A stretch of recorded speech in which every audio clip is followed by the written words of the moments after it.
Assalamualaikum warahmatullahi wabarakatuh. Mari klik subscribe di channel ini dan aktifkan tanda loncengnya untuk mendapatkan update pemberitahuan di video berikutnya.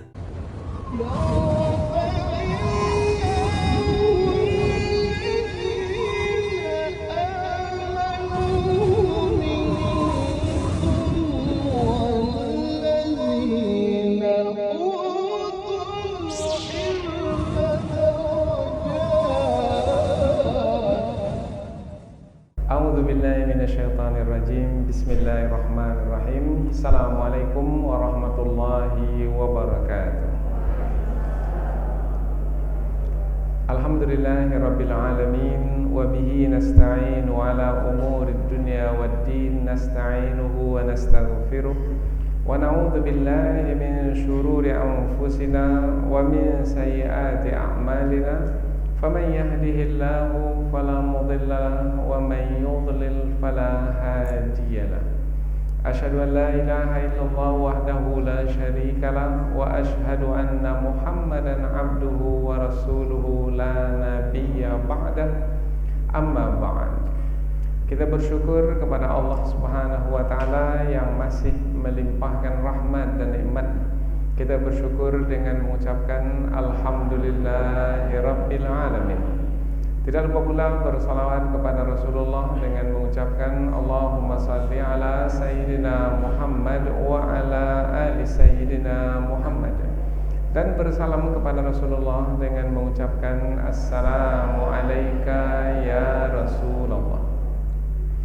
Alhamdulillah kita dapat kembali meneruskan pengajian tafsir ayat-ayat suci Al-Quran yang insyaAllah kita akan teruskan kepada ayat yang ke-94 dari surah Al-An'am, yaitu yang menerangkan tentang keadaan orang-orang musyrik, yaitu orang-orang yang menyekutukan Allah, keadaan mereka ketika dihadapkan kepada Allah di hari akhirat kelak. Bagaimana keadaan mereka ketika dihadapkan kepada Allah di hari akhirat kelak? Mereka itu terhina disebabkan karena perbuatan mereka yang hina ketika di dunia. Kemudian mereka itu akan menderita sebab mereka akan disiksa oleh Allah Subhanahu wa taala. Kemudian mereka akan kecewa, bahkan juga mereka akan putus asa. Kecewa dan putus asa di hari akhirat ia adalah bahagian dari siksaan itu sendiri. Ayat ini adalah ayat yang menerangkan tentang buruknya perbuatan orang-orang yang menyekutukan Allah, karena akibat yang mereka dapatkan, yang akan mereka terima nanti adalah siksaan. Berarti apabila siksaan yang akan mereka terima nanti di hari akhirat, bermakna perbuatan yang mereka dilakukan di dunia adalah perbuatan yang buruk, perbuatan yang tercela. Dan dalam ayat sebelum ini sudah diterangkan bahwasanya orang-orang yang menyekutukan Allah, mereka disebut sebagai orang yang zalim. Dan Allah menyebut mereka orang yang sangat zalim. Dan tidak ada lagi orang yang lebih zalim dari orang yang melakukan kemusyrikan. Ayat ini kembali menerangkan tentang kisah Rasulullah dahulu ketika menyampaikan dakwah di kota Mekah, yaitu di hadapan Rasulullah ada kaum Quraisy, yang mana kaum Quraisy itu menyekutukan Allah. Mereka menyembah berhala-berhala, mereka menyembah patung-patung, yang mana berhala dan patung itu mereka jadikan sebagai sekutu-sekutu Allah Subhanahu wa taala. Jadi mereka tidak beribadah kepada Allah yang Maha Esa, mereka tidak mentauhidkan Allah, tapi mereka menyekutukan Allah. Ketika mereka ditanya, mengapa mereka menyembah patung? Mereka menjawab, sesungguhnya patung-patung itu adalah yang mendekatkan mereka kepada Allah Ta'ala. Jadi mereka menyembah patung itu seperti perkataan mereka, illa liyuqarribuna ilallahi zulfa. Jadi patung itu mereka sembah dengan anggapan bahwasanya patung itu yang mendekatkan mereka kepada Allah Ta'ala. Tetapi itu hanyalah perkataan yang mereka ada-adakan saja. Disebut dalam ayat sebelum ini, mereka telah mengada-adakan dusta terhadap Allah Subhanahu wa Ta'ala. Apa akibat yang akan mereka tanggung? Akibat yang akan mereka tanggung adalah mereka akan terhina nanti, karena mereka telah menghinakan Allah yang maha mulia, Allah maha agung, yaitu Allah sebagai Tuhan yang maha esa. Wa ilahukum ilahu wahid. Sesungguhnya Tuhanmu adalah Tuhan yang maha esa. Jadi mengagungkan Allah adalah dengan mengesakan Allah. Tetapi mereka menghinakan Allah, maka mereka pun juga dihinakan dengan azab dan siksaan. Ayat sebelum ini juga telah diterangkan bahwasanya mereka terhina ketika malaikat pencabut nyawa mencabut nyawa mereka. Dan malaikat pencabut nyawa pula tidak kunjung mencabut nyawa mereka begitu saja, tidak, tetapi menghentak-hentakkan nyawa mereka itu, sehingga mereka menjalani sakratul maut lama. Mereka merasa sengsara. Kemudian mereka ingin cepat mati.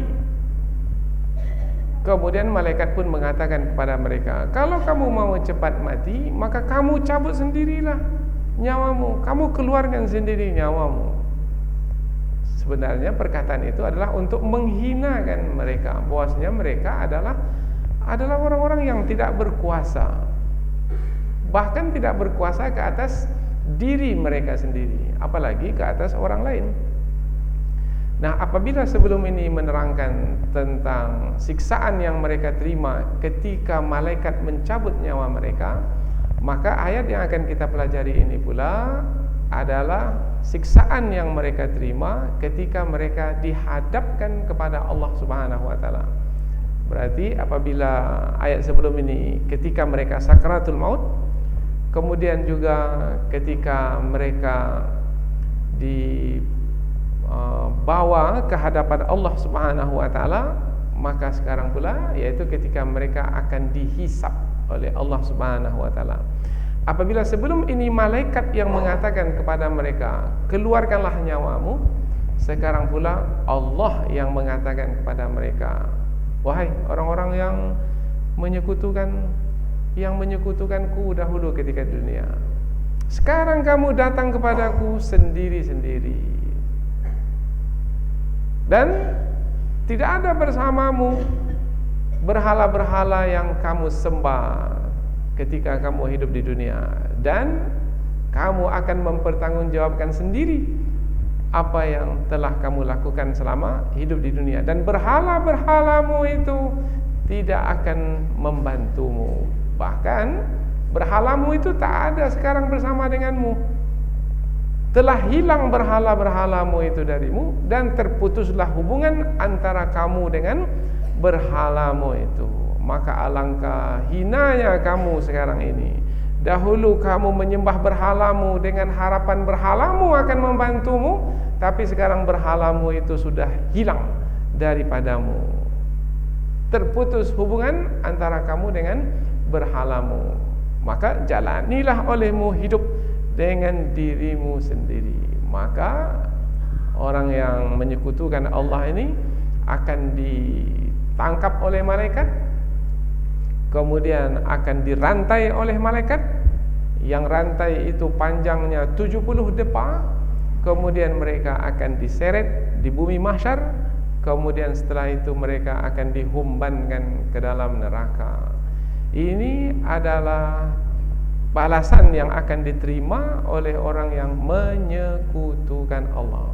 Maka ayat ini adalah ayat yang menerangkan tentang hinanya perbuatan orang-orang musyrik.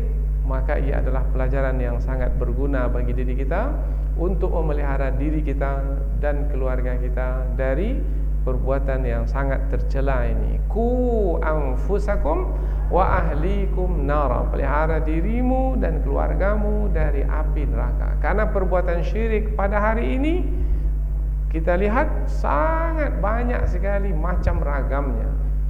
Ada yang diuji dengan sakit, kemudian untuk sembuh pergi ke dukun, kemudian melakukan perbuatan syirik. Kemudian hilang barangnya, untuk menemukan kembali pergi ke dukun, kemudian melakukan perbuatan syirik. Untuk menjadi kebal, melakukan perbuatan syirik. Untuk laris dalam perdagangan, melakukan syirik. Dan masih banyak lagi. Bahkan mau terpilih saja di pemilihan umum, juga pergi ke dukun, kemudian melakukan perbuatan syirik. Dan yang melakukan perbuatan syirik itu pula pada hari ini sangat banyak sekali. Dan mereka mempromosikan diri. Sampai di TV-TV mereka mempromosikan diri, di radio-radio, di surat kabar, bahwasanya mereka bisa menyelesaikan apa saja masalah manusia, fisik dan non-fisik. Wah, Masya Allah. Akhirnya manusia pun tertipu dan terpedaya. Akhirnya terperangkap ke dalam kemusyrikan. Apa nanti akibat yang akan ditanggung? Seperti yang disebutkan dalam ayat ini dan ayat sebelum ini, yaitu terhina nantinya. Kemudian bukan hanya terhina, akan disiksa. Karena pada akhirnya akan dimasukkan ke dalam neraka jahanam untuk selama-lamanya. Karena dosa syirik adalah dosa yang tidak diampuni oleh Allah Subhanahu wa taala. Apabila tidak segera bertaubat di dunia ini dengan taubat yang sungguh-sungguh, kemudian dia meninggal dunia tanpa bertaubat, maka dosanya itu akan tetap bersama dengannya dan ia akan terus disiksa untuk selama-lamanya. Maka pelajaran yang sangat berguna, yaitu sebagai peringatan bagi kita pada hari ini, yaitu supaya kita menjadi berhati-hati dan berwaspada dari dosa yang paling besar ini. Selanjutnya kita akan pergi ke tafsir ayat. Namun sebelum itu kita akan membacanya terlebih dahulu. Sebagai pengantar, kita sudah mengetahui apa kandungan ayat yang akan kita pelajari ini. Ayat yang kita pelajari ini satu saja, yaitu ayat yang ke-94 dari surah Al-An'am.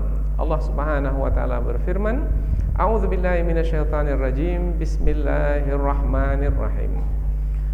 Walaqad ji'tumuna furada kama khalaqnakum awwala marrah wa taraktum ma khawwalnakum wara'a zuhurikum wa ma nara ma'akum syufa'a'ukumul ladzina za'amtum annahum fiikum syuraka laqad taqatta'a bainakum wa dhalla 'ankum ma kuntum taz'umun. Allah berfirman, walaqad ji'tumuna furada, wa dan laqad sesungguhnya, ji'tumuna kamu datang kepadaku, furada sendiri-sendiri atau bersendirian, kama khalaqnakum awwala marrah, kama seperti mana, khalaqnakum kami telah menciptakan kamu, awwala marrah kali pertama dahulu, yaitu pertama kali kamu diciptakan ketika di dunia. Kamu diciptakan sendiri-sendiri, kamu lahir dari perut ibumu sendiri-sendiri, sendiri-sendiri. Kemudian ketika menjalani hidup di dunia, kamu bersama dengan sekutu-sekutumu, bersama dengan anakmu, bersama dengan hartamu, bersama dengan kawan-kawanmu. Tetapi setelah itu kamu mati, kemudian kamu dihadapkan kepadaku, sendiri-sendiri. Wa taraktum ma khawwalnakum wara'a zuhurikum, wa dan taraktum kamu meninggalkan ma apa-apa yang khawwalnakum kami telah karuniakan kepadamu. Apa yang telah Allah karuniakan kepada manusia ketika di dunia?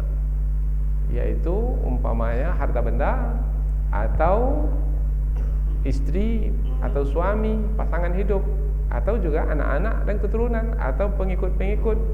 Wara'a zuhurikum, wara'a di belakang, zuhurikum belakangmu. Maknanya di sini adalah di belakangmu, maknanya di dunia. Kamu mati, kemudian kamu dihadapkan kepada Allah, kamu tinggalkan dunia, dan semua yang kami berikan kepadamu, kamu tinggalkan di dunia. Tak ada yang kamu bawa. Wa ma nara ma'akum syufa'akum. Wa dan ma tidak, nara kami melihat, dan kami tidak melihat, ma'akum bersama denganmu, syufa'akum pemberi-pemberi syafaat kepadamu. Pemberi syafaat maknanya penolong. Kami tak ada melihat bersamamu penolong-penolongmu. Ini ketika kembali kepada Allah, dihadapkan kepada Allah setelah kematian, atau ketika kebangkitan. Alladzina za'amtum annahum fikum syuraka. Alladzina, orang-orang yang za'amtum kamu menganggap, annahum sesungguhnya mereka itu, fikum bersamamu, syuraka sebagai sekutu-sekutu di dalam beribadah kepada Allah.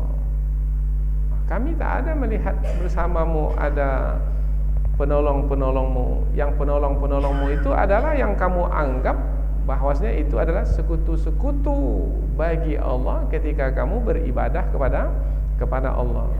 Kami tak ada melihat, karena kamu datang sekarang ini sendiri-sendiri. Menerangkan bahwasanya keadaan adalah seperti penciptaan kali pertama dahulu. Lahir ke dunia sendiri-sendiri, kemudian menghadap Allah kembali sendiri-sendiri. Laqad taqatta'a bainakum, laqad sesungguhnya, taqatta'a telah terputus, bainakum di antara kamu. Telah terputus perhubungan di antara kamu. Dahulu berhubungan ketika di dunia, yaitu kamu menyembah berhala. Perhubungan kamu adalah dalam penyembahan. Kamu menyembah, berhala disembah. Sekarang kamu yang menyembah, terputus hubungan dengan yang disembah. Wa dhalla ankum ma kuntum taz'umun. Wa dhalla, dan telah hilanglah, ankum darimu, ma kuntum apa-apa yang kamu dahulu, taz'umun menganggapnya sebagai yang akan membantumu, tapi sekarang sudah hilang darimu, karena kamu datang menghadap Allah sendiri atau bersendirian. Jadi ayat ini menerangkan tentang manusia akan kembali kepada Allah sendiri-sendiri, sebagaimana diciptakan dan lahir ke dunia sendiri-sendiri. Kemudian orang-orang yang menyekutukan Allah, tidak ada yang membantu mereka ketika mereka kembali kepada Allah, sebab berhala yang mereka sembah itu telah hilang dari mereka. Sementara apabila orang-orang yang beriman kepada Allah, mentauhidkan Allah, kemudian mereka menghadap Allah, maka meskipun mereka menghadap Allah sendiri, tapi mereka bersama dengan Allah Subhanahu wa taala. Allah akan merahmati mereka, Allah akan memberikan perlindungan dan pertolongan kepada mereka, dan Allah itu pula nanti yang akan memasukkan mereka ke dalam syurga. Maka mereka beruntung. Tetapi orang-orang yang musyrik, mereka akan merugi, bahkan mereka akan celaka dan binasa. Kita ulang sekali lagi dari pangkal ayat, kemudian kita akan berikan tafsir yang lebih terperinci setelah itu, supaya kita lebih dekat dengan kandungan ayat. Allah berfirman, dan sesungguhnya kamu datang kepada kami sendiri-sendiri, seperti mana kami telah menciptakan kamu sendiri-sendiri, dan kamu meninggalkan apa-apa yang telah kami karuniakan kepadamu di belakangmu, yaitu di dunia. Dan kami tidak melihat bersamamu penolong-penolongmu yang kamu menganggap sesungguhnya mereka itu adalah sekutu-sekutu Allah ketika kamu beribadah kepada Allah. Sesungguhnya telah terputuslah hubungan di antara kamu dan hilanglah darimu apa-apa yang kamu anggap ia sebagai sekutu Allah. Jadi ayat ini menerangkan tentang keadaan orang-orang yang menyekutukan Allah ketika dihadapkan kepada Allah. Kapan? Ketika dihadapkan kepada Allah di hari akhirat. Bagaimana keadaan mereka ketika itu? Yaitu mereka menghadap Allah sendiri-sendiri dan tidak ada sesiapa pun bersama mereka yang akan menolong mereka. Sekutu-sekutu yang mereka anggap ketika di dunia bisa menolong mereka, tetapi sekutu-sekutu itu pula telah hilang dari mereka. Hilang entah kemana. Mestinya mendampingi mereka untuk menolong mereka, tetapi sekutu-sekutu itu tidak ada bersama dengan mereka. Terputus hubungan antara mereka dengan sekutu-sekutu mereka. Maka ketika itu mereka akan menerima azab langsung dari sisi Allah Subhanahu wa taala, karena dahulu ketika di dunia telah melakukan perbuatan yang hina, yaitu menyekutukan Allah. Selanjutnya kita pindah ke tafsir ayat. Di permulaan ayat Allah menggunakan perkataan wa, dan berarti ayat ini adalah lanjutan dari ayat yang sebelumnya. Karena tidak mungkin kita jumpa di permulaan ayat perkataan dan kemudian ia menerangkan sesuatu yang baru. Tidak. Apabila ada di permulaan ayat perkataan dan, bermakna ayat tersebut adalah lanjutan dari ayat yang sebelumnya. Ayat sebelumnya menerangkan tentang siksaan yang mereka terima ketika nyawa mereka dicabut. Sekarang pula siksaan yang mereka terima ketika mereka menghadap Allah. Berarti ayat ini melanjutkan tentang apa saja yang akan dijalani oleh orang-orang yang menyekutukan Allah itu, mulai dari nyawa mereka dicabut, sampai di dalam kubur, sampai dibangkitkan, sampai menerima kitab amalan, sampai ditimbang amalan, sampai meniti titian, sampai nanti akhirnya dimasukkan ke dalam neraka. Itu semua diceritakan dalam Al-Quran. Nah, yang sekarang ini yang diceritakan adalah ketika mereka dihadapkan kepada Allah. Seperti apa mereka dihadapkan kepada Allah? Nah, dalam ayat ini diterangkan, yaitu sendiri-sendiri. Kata sendiri-sendiri itu membawa makna bahwasanya keadaan ketika itu sangat membimbangkan, sangat menakutkan, sebab menjalani hidup sendiri. Kemudian apabila mereka memang telah melakukan keburukan, kejahatan, yaitu kezaliman berupa kemusyrikan, maka pasti yang akan mereka terima adalah siksaan. Walaqad, dan sesungguhnya, laqad sesungguhnya, lamul qasam.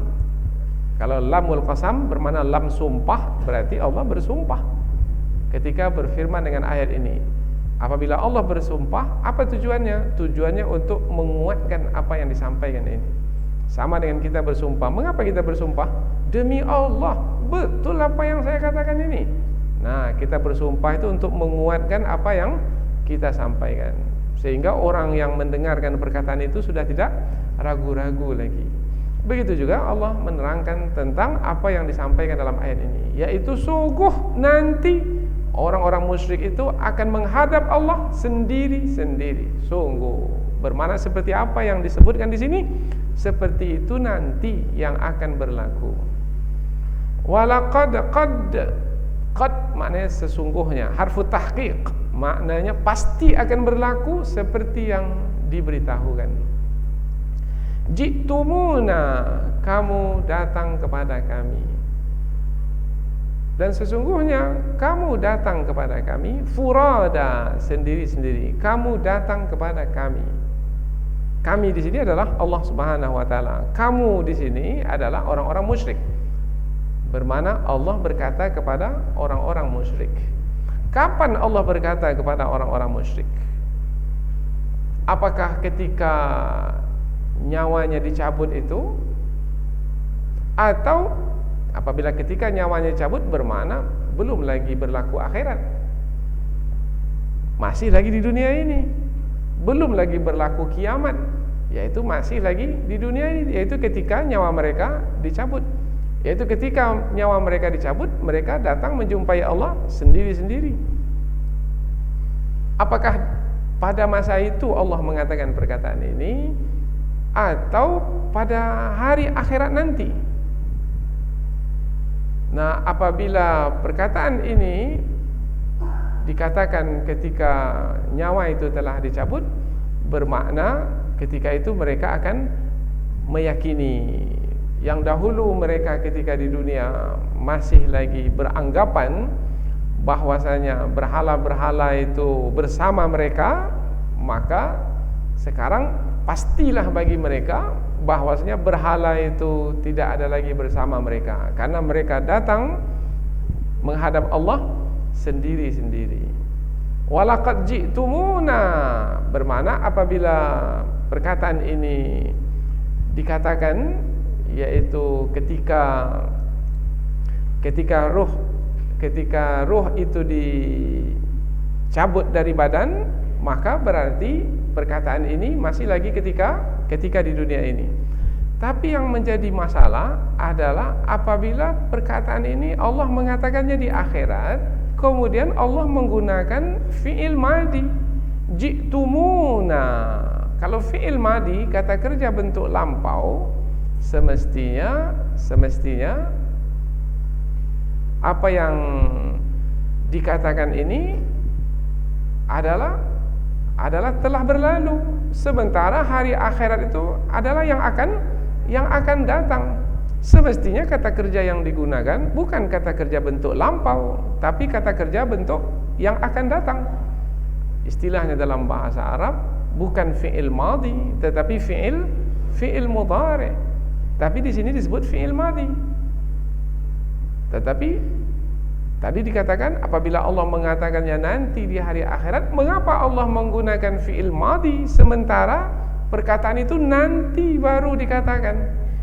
Maka dalam kajian tafsir diterangkan bahwasanya kalau perkara itu perkara yang akan datang, kemudian diterangkan dalam bentuk lampau fi'il madhi, maka tujuannya adalah sebagai penekanan, sebagai penegasan. Sungguh kamu akan datang kepada kami, sungguh tidak ada yang tidak datang kepada kami. Tak ada yang mati kemudian dikubur dalam tanah, kemudian hancur menjadi tanah dan tidak dibangkitkan kembali.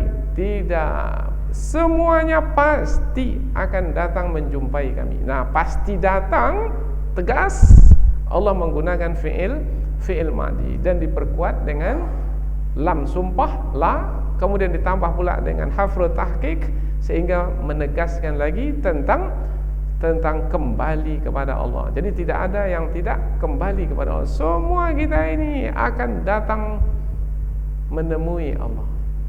Untuk apa? Untuk mempertanggungjawabkan apa yang telah dilakukan selama hidup di dunia. Mau lari kemana?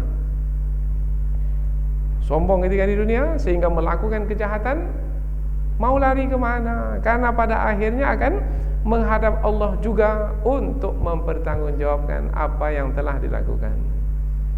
Maka kalau memahami ayat yang seperti ini, banyak ayat yang seperti ini dalam Al-Quran.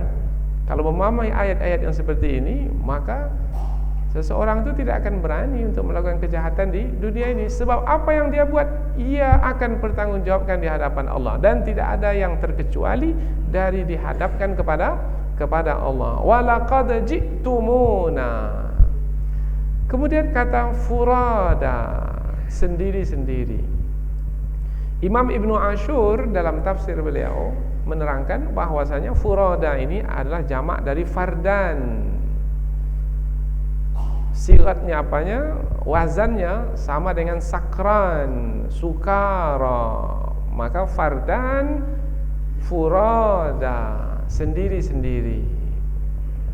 Kata sendiri-sendiri disebutkan di sini untuk menerangkan bahwasanya nanti ketika menghadap Allah tidak akan ada siapapun yang bisa membantu kita. Karena kata sendiri itu membawa makna kita sendirilah yang akan membawa diri kita sendiri. Jangan harap akan ada yang membantu. Tidak seperti di dunia. Di dunia kalau kita pergi ke pengadilan, mungkin ada orang yang bantu kita di pengadilan dunia. Mungkin anak kita mendampingi kita, atau mungkin kawan kita mendampingi kita. Mungkin harta kita bisa membeli pengacara untuk mendampingi kita. Mungkin kuasa yang ada pada kita bisa kita gunakan untuk membantu kita di hadapan hakim yang mengadili kita. Tetapi kalau di akhirat kelak tidak ada yang mendampingi kita. Harta tidak, anak tidak, kawan tidak, kuasa pun tidak. Sendiri. Nah, ketika itu barulah menyesali diri. Seperti yang disebutkan di dalam Al-Quran, dalam surah Al-Haqqah umpamanya, yaitu ia menyesali, ma'agna anni maliyah, tak berguna harta bendaku. Ketika itu barulah, dahulu kerjanya mengejar harta benda, siang malam mengejar harta benda. Sudah banyak harta benda, kemudian diwariskan kepada anak cucu, kemudian dia mati, ada bawa harta benda ke dalam kubur? Tidak. Kemudian ketika dibangkitkan, dihadapkan kepada Allah, ada bawa harta benda? Tidak. Ketika itu barulah dia tahu harta bendanya tak berguna baginya. Ma'agna anni maliyah, tak berguna harta bendaku. Halaka anni sultaniyah, habis binasalah kekuasaanku. Dulu berkuasa, jadi orang nomor satu. Kalau nomor satu bermakna tak ada lagi yang lebih tinggi darinya. Dia yang paling tinggi. Tepuk dada, menengadah, menjulang ke langit. Sombongnya, angkuhnya, dengan kuasa yang ada padanya. Siapa yang bisa menjatuhkanku? Aku orang nomor satu. Sombong nian ketika di dunia. Kesombongan itu, ia kesali sendiri, ia menyesali kekuasaan yang pernah ia miliki. Halaka anni sultaniya, hancur binasa kekuasaanku, dia sesali. Dalam keadaan seperti itu, maka Allah pun memerintahkan malaikat, khuduhu, tangkap dia, faghullu, belenggu dia, rantai dia, fi silsilatin dhar'uha sab'una dhira'an fasluku.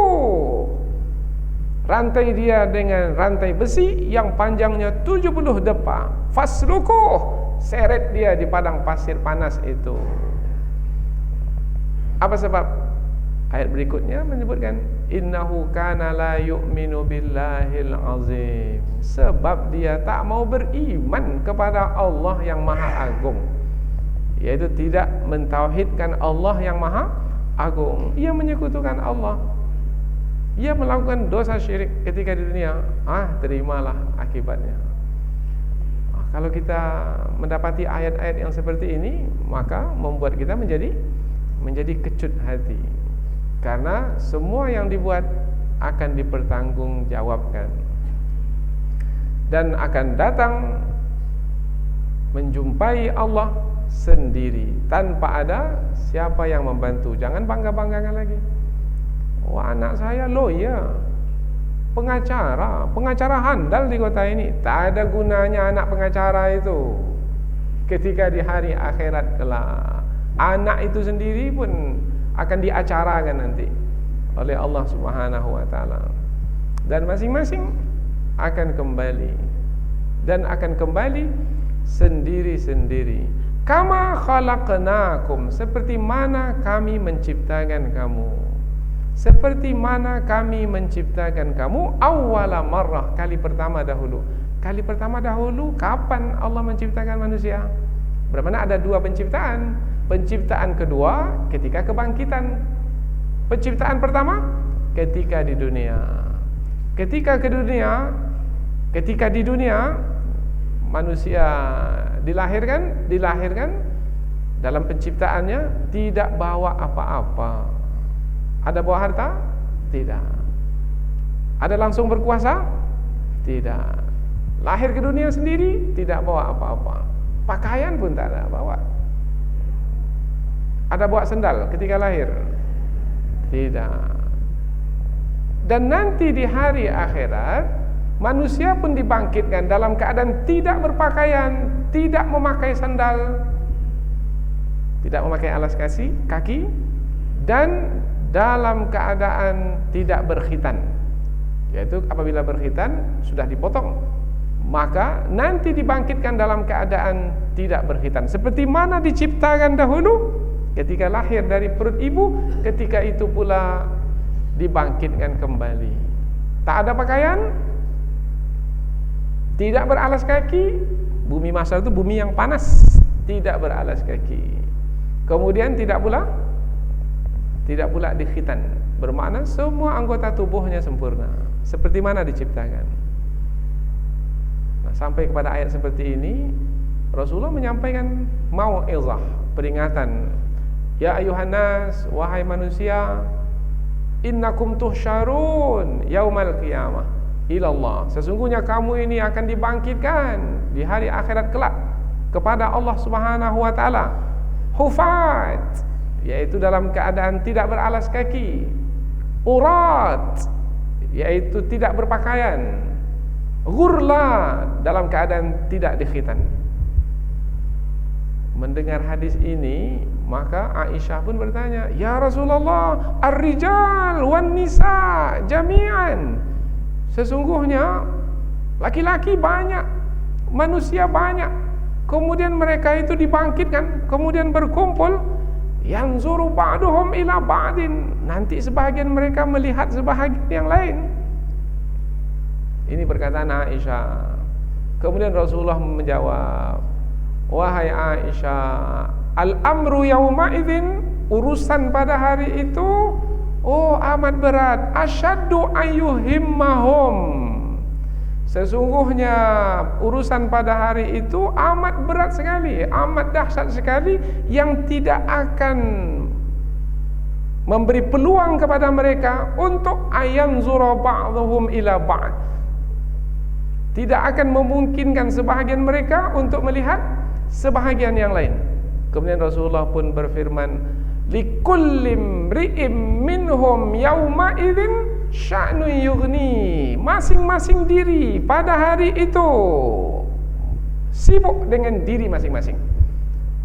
Jangan beranggapan bisa melihat yang lain. Tidak, sudah sibuk dengan diri sendiri. Apa yang menyibukkan kita? Yang sangat menyibukkan apa ketika itu? Sehingga tak sempat lagi melihat orang lain. Jangankan melihat orang lain, melihat diri sendiri pun yang dalam keadaan bugil tak dapat lagi. Karena sudah disibukkan oleh apa yang akan berlaku nanti ke atas diri kita. Yaitu, bagaimana nasib saya ini? Apakah kitab amalan akan datang dari sebelah kanan atau kiri? Menyibukkan kita. Kalau sudah menyibukkan, biasanya kita sudah blank, kosong. Kita sudah tak dapat lagi melihat apa-apa. Bagaimana nasib saya nanti? Akankah diberi cahaya atau tidak? Bagaimana saya ketika meniti titian? Akan selamat atau jatuh? Kalau jatuh ke dalam neraka, bagaimana? Ini semua menyibukkan. Maka jangan ketika mendengarkan hadis bahwasanya nanti akan dibangkitkan dalam keadaan tidak berpakaian, tidak beralas kaki, seperti penciptaan pertama ketika lahir. Kalau begitu bisa melihat antara satu dengan yang lain? Tidak lagi. Kama khalaqnakum awwala marrah, seperti mana kami telah menciptakan kamu pertama kali. Di sini ada penyerupaan serupa, yaitu ketika kembali kepada Allah serupa keadaan ketika datang ke dunia sendiri, kemudian meninggalkan dunia sendiri juga. Dan ini adalah sesuatu yang pasti kita jalani. Maka semestinya berfikirlah untuk diri sendiri. Sekarang ini kita belajar, ini untuk diri kita sendiri. Kemudian kita beribadah, menjalankan kewajiban, itu untuk diri kita sendiri. Pahalanya kembali kepada diri kita sendiri. Orang lain melakukan kewajiban untuk dirinya pula. Orang lain bersedekah untuk dirinya. Kita bersedekah untuk diri kita. Jangan cukupkan dia sudah bersedekah, tak perlu lagi saya bersedekah. Tidak, untuk diri kita. Apa yang akan kita dapatkan nanti? Kemudian kita kumpulkan harta banyak-banyak. Kemudian kita tinggalkan untuk keluarga. Itu bukan untuk diri kita, itu untuk ahli waris kita. Yang untuk diri kita apa? Kita bangun rumah besar-besar, kita akan tinggalkan untuk ahli waris kita. Untuk kita apa? Rumah apa yang untuk kita kalau setelah meninggal dunia? Nah, kalau mau mendapatkan rumah nanti di dalam surga, bangun masjid. Barang siapa yang mau masjid di dunia ini, maka Allah akan bangunkan untuknya istana nanti di dalam surga. Ini masjid kecil, rumahnya pula besar di samping masjid. Kemudian pihak masjid minta sedikit saja tanahnya, tak mau, dibuat pagar tinggi-tinggi. Untuk dirinya yang akan dia tinggalkan, yang akan ia dapatkan, ia abaikan saja. Padahal peluang ada di hadapan. Mestinya ia tangkap peluang tersebut. Tapi itulah dia manusia, yaitu terpedaya oleh dunia. Kononnya kesenangan dunia ini adalah kesenangan yang sejati, tapi rupanya kesenangan yang palsu. Sampai masanya akan ditinggalkan. Apa yang bersama kita kalau bukan lagi amal atau pahala? Tak ada. Harta kita dapat kemudian kita gunakan untuk membeli makanan, makanan habis. Makan makanan malam ini, besok pagi seperti apa jadinya? Pakaian, beli pakaian, pada akhirnya akan koyak habis, kita tinggalkan. Apa yang akan bersama dengan kita? Yang akan bersama dengan kita adalah amal saleh yang kita lakukan. Ada mendengar hadis yang disampaikan oleh para guru kita, bahwasanya ada 3 yang mendampingi mayat ke kuburnya, 2 kembali, 1 yang kekal bersama dengannya. Yutbi'ul mayyita 3, 3 yang mendampingi mayat ke kubur. Fayarji asnani wa yabqa wahidun, 2 kembali, 1 bersama dengannya. Yang 2 kembali adalah ahluhu wa maluh, keluarganya pulang kembali, maluhu hartanya pulang kembali. Ada hartanya yang parkir di kuburan? Tak ada. Ada keluarganya yang menunggunya di kuburan? Tidak. Keluarganya akan pulang. Anak yang kita cintai itu pulang ke rumah kembali. Lalu yang bersama dengan kita dalam kubur, amalnya yang akan bersama. Jadi ayat seperti ini adalah ayat yang memberikan peringatan kepada kita. Wa taraktum ma khawalnakum wara'a zuhurikum, dan kamu tinggalkan apa yang kami berikan kepadamu ketika di dunia. Kamu tinggalkan di dunia. Sekarang kamu menghadapku, wahai manusia-manusia yang menyekutukanku, kamu jalanilah apa yang akan kutetapkan ke atasmu, yaitu hukuman, siksaan. Dan hari ini kamu datang kepadaku sendiri-sendiri, sebagaimana aku ciptakan dahulu kamu sendiri-sendiri, dan kami tidak melihat bersama denganmu. Ayat berikutnya, wa ma nara ma'akum syufa'akum, dan kami tidak melihat bersamamu ada penolong-penolongmu. Syufa'a jamak dari syafi'. Syafi' yaitu penolong, pemberi syafaat. Sudah pernah kita terangkan dahulu apa makna syafaat. Syafaat diambil dari kata syafa'. Syafa' maknanya genap. Asy-syafa' yaitu yang genap. Lawan asy-syafa' al-witir. Witir itu ganjil. 1, 2, 1, 3, 5, 7, 9, itu bilangan witir, bilangan ganjil. 2, 4, 6, 8, 10, itu bilangan genap, bilangan syafa'. Apa makna syafa' ini? Syafa' ini baru terasa maknanya kalau kita buat satu andaian, umpamanya meniti titian yang berada di atas mulut neraka itu. Kalau cukup saja amal, maka meniti titian dengan selamat sampailah ke seberang, yaitu surga. Kurang saja sedikit amal, kurang sedikit saja, maka ia akan jatuh dan neraka di bawah menanti. Apa yang membuatnya jatuh? Mungkin karena kemaksiatan yang dia lakukan. Mungkin perkaranya kecil saja, mungkin memfitnah orang, mungkin kata dusta, mungkin tidak membersihkan kotoran najis dengan baik ketika istinja, mungkin memutuskan silaturahim, mungkin hutang yang tak dibayar, mungkin apalagi kemaksiatan lain. Solat, puasa, zakat, haji, tapi ada kemaksiatan yang kecil-kecil yang ia buat yang tidak terhapus. Maka kemaksiatan, yaitu yang dibalas oleh Allah dengan dosa, disediakan untuknya siksa, maka tak jadilah ia masuk ke dalam surga. Padahal hanya beberapa jengkal lagi akan masuk ke dalam surga, tapi tak jadi, kurang bekal masuk surga disebabkan karena kemaksiatan yang dilakukan, ada dosa yang masih ia miliki. Maka ketika itu apa yang kita perlukan? Syafaat. Maka syafaat tadi maknanya genap. Maka syafaat maknanya penggenapan yang kurang itu, sedikit saja lagi. Nah, digenapkan dengan syafaat. Siapa yang menggenapkan? Pemberi syafaat.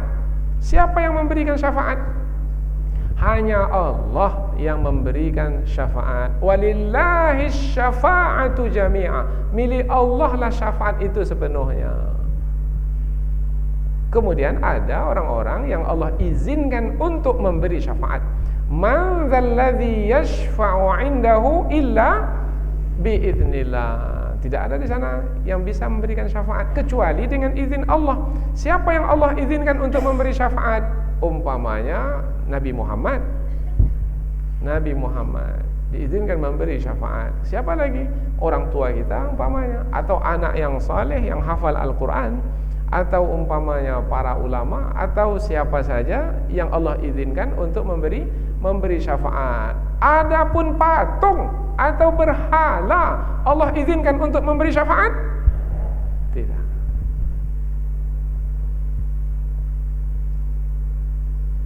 Tetapi orang-orang yang menyekutukan Allah itu menyangka, persangkaan saja, menyangka ketika di dunia bahwasanya patung-patung itu bisa memberikan syafaat kepada mereka.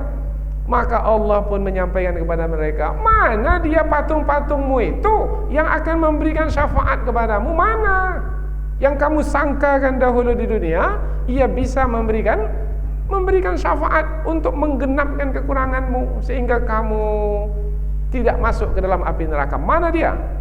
Nah, perkataan seperti ini menerangkan bahwasanya mereka menjadi terhina. Sebab apa yang mereka sangkakan dahulu tidak menjadi kenyataan di hari akhirat. Dan kami tidak melihat bersamamu, wa ma nara ma'akum syufa'akum, pemberi syafaat kepadamu, alladzina za'amtum, yang mana kamu mengira atau menganggap. Za'amtum, az-za'mu persangkaan itu adalah perkataan yang batil, al-qaulul batil, perkataan yang batil, yaitu perkataan bohong, perkataan dusta yang tidak ada kebenaran di dalamnya. Bahwasanya selain Allah bisa memberikan syafaat, tidak bisa. Yang memberikan syafaat hanyalah Allah. Kemudian kecuali orang-orang yang Allah izinkan. Tetapi patung berhala bukanlah yang diberi kuasa oleh Allah untuk memberi syafaat. Maka ayat ini menerangkan dengan tegas, patung itu bukanlah yang memberi syafaat. Annahum fikum syuraka. Kamu menganggap sesungguhnya mereka itu adalah sekutu-sekutu Allah ketika kamu beribadah kepada Allah. Itu anggapan kamu. Anggapan kamu itu tak bisa diterima, sebab wahyu sudah turun bahwasanya Allah itu adalah yang Maha Esa, yaitu satu-satunya yang mesti ditujukan ibadah kepadanya. Iyyaka na'budu, hanya kepada Engkau kami beribadah. Ibadah hanya dipersembahkan kepada Allah. Kalau disebut ibadah, maka kaitannya adalah dengan kepatuhan. Kalau disebut kepatuhan, bermakna kaitannya adalah dengan perintah dan larangan. Berarti perintah hanyalah perintah Allah, larangan hanyalah larangan Allah. Perintah-perintah Allah saja yang diikuti, larangan-larangan Allah saja yang dijauhi. Tapi kalau di sana juga mengikuti perintah selain Allah, bermakna telah menyekutukan Allah. Kalau di sana larangan selain Allah juga dijauhi, padahal dia bertentangan dengan yang ditetapkan oleh Allah, maka telah menyekutukan Allah. Jadi perintah hanya perintah Allah yang diikuti, larangan hanya larangan Allah yang dijauhi. Ada tidak manusia pada hari ini yang menyekutukan Allah sehingga perintah selain Allah diikuti? Ada. Perintah syaitan yang diikuti, perintah jin, perintah dukun, perintah atasan yang diikuti, sehingga melakukan perbuatan yang bertentangan dengan perintah Allah. Perintah Allah jujur, perintah atasan ambil saja harta manusia itu, maka dia pun tunduk dan patuh kepada atasannya. Orang seperti ini telah menyekutukan Allah ini, karena menganggap di sana ada lagi yang berkuasa selain Allah Subhanahu wa taala. Apabila menyadari perkara ini, kemudian melakukannya juga, bisa-bisa terperangkap kepada dosa yang keji ini. Banyak manusia pada hari ini tidak mengagungkan Allah sebagaimana mestinya. Ini diterangkan dalam ayat sebelum ini. Wa ma qadarullaha haqqa qadrih. Mereka tidak menghormati Allah dengan penghormatan yang semestinya. Mestinya hanya beribadah kepada Allah, tetapi mereka beribadah juga kepada selain Allah. Banyak sekali contohnya. Silakanlah baca buku yang berkaitan dengan syirik, yaitu seperti apa saja bentuk-bentuk syirik yang biasa diamalkan. Banyak sekali di tengah masyarakat kita, dan kita tidak mau terperangkap ke dalam dosa syirik ini. Maka pengajian ini adalah sebagai yang mengingatkan. Perinciannya seperti apa? Maka silahkan baca buku yang khusus membahaskan tentang syirik. Laqad taqatta'a bainakum. Laqad, sesungguhnya, taqatta'a, telah terputuslah, bainakum, di antara kamu. Telah terputuslah di antara kamu. Ada satu kata yang hilang di sini ini, atau yang disembunyikan. Telah terputuslah di antara kamu. Apa yang terputus? Yang terputus adalah tali perhubungan. Tali perhubungan antara manusia yang menyekutukan Allah itu dengan sekutu Allah yang mereka sembah itu. Apa sekutu Allah yang mereka sembah? Patung. Maka terputuslah hubungan antara mereka dengan patung yang mereka sembah. Sebenarnya telah terputus juga hubungan antara orang-orang yang menyembah patung itu ketika di dunia, bukan hanya ketika di akhirat saja, yaitu ketika mereka pergi berlayar ke laut, kemudian datang angin kencang, ombak besar akan menenggelamkan kapal mereka, maka ketika itu mereka menyeru siapa untuk menyelamatkan mereka? Menyeru patung yang mereka sembah di darat? Tidak. Mereka tahu patung itu tidak akan mungkin bisa membantu mereka. Maka mereka menyembah Allah. Mereka menyeru Allah dengan ikhlas, dengan sepenuh hati. Fa idza rakibu fil fulki, ketika mereka itu menaik ke atas bahtera, kemudian berlayar di laut, kemudian bahtera mereka akan tenggelam karena angin atau karena ombak, maka mereka pun da'awullaha mukhlishina lahuddin. Mereka menyeru Allah dengan sepenuh hati, memurnikan seruan mereka itu hanya kepada Allah saja, tak teringat berhala lagi yang disembah di darat. Tetapi falamma najahum ilal bar, ketika Allah selamatkan mereka kembali dan mereka dapat selamat ke darat, fa idzahum musyrikun, mereka kembali menyekutukan Allah. Di dunia pun sudah ada tanda-tandanya yang bisa dijadikan sebagai pelajaran, peringatan. Dan di akhirat kelak adalah sesuatu yang pasti, laqad taqatta'a bainakum, sungguh telah terputuslah hubungan di antara mereka. Ada yang menyembah syaitan, ada yang menyembah syaitan. Nah, kalau berhala tak bernyawa, tapi kalau syaitan makhluk hidup. Kemudian apakah beranggapan bahwasanya syaitan itu akan membantu nanti? Oh tidak. Bahkan syaitan itu sendiri pun akan berlepas diri dari orang yang menyembahnya. Ini disebutkan di dalam ayat yang telah kita pelajari sebelum ini. Idz tabarra'al ladzina tubi'u minal ladzina taba'u wa taqatta'at bihimul asbab. Yaitu orang-orang yang mengikuti berlepas diri dari orang-orang yang diikuti, dan orang-orang yang diikuti berlepas diri pula dari orang-orang yang mengikuti. Masing-masing menjalani diri masing-masing. Penyembah syaitan menjalani diri masing-masing, syaitan itu pun menjalani diri mereka masing-masing. Terputus hubungan di antara manusia penyembah syaitan dengan syaitan yang disembah itu. Kemudian yang mengikuti ini, karena yang diikuti syaitan itu berlepas diri darinya, maka kata yang mengikuti ini, kata manusia yang mengikuti syaitan, kalau tahu dia melepaskan diri dari saya sekarang ini, niscaya dahulu ketika dunia saya akan berlepas diri darinya. Kalaulah tahu ketika di akhirat baru menyebutnya, oh itu adalah penyesalan yang terlambat. Kalau mau menyesal juga di dunia ini, jangan ikuti lagi syaitan itu. Syaitan yang mana? Syaitan itulah. Jangan ikuti lagi, sebab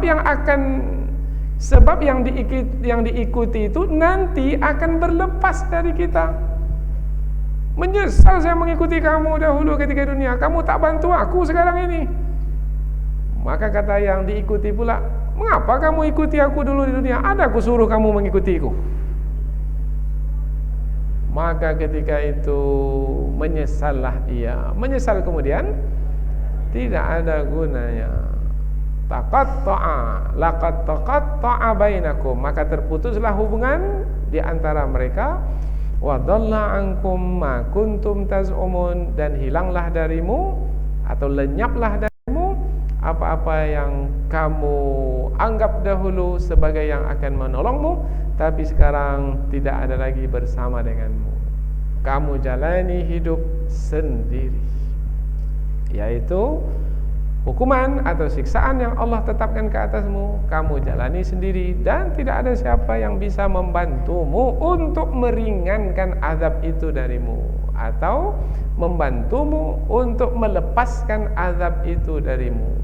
Sebagaimana kamu dahulu lahir ke dunia sendiri, dan kamu akan kembali sendiri, dan kamu akan menjalani hukuman sendiri. Maka wahai setiap diri, perhatikanlah diri masing-masing, karena masing-masing kita akan mempertanggungjawabkan diri kita masing-masing di hadapan Allah Subhanahu wa taala. Mudah-mudahan apa yang kita pelajari ini ada manfaatnya insyaallah. Subhanakallahumma wa bihamdika asyhadu an la ilaha illa anta wa astaghfiruka wa atubu ilaik. Wassalamualaikum warahmatullahi wabarakatuh.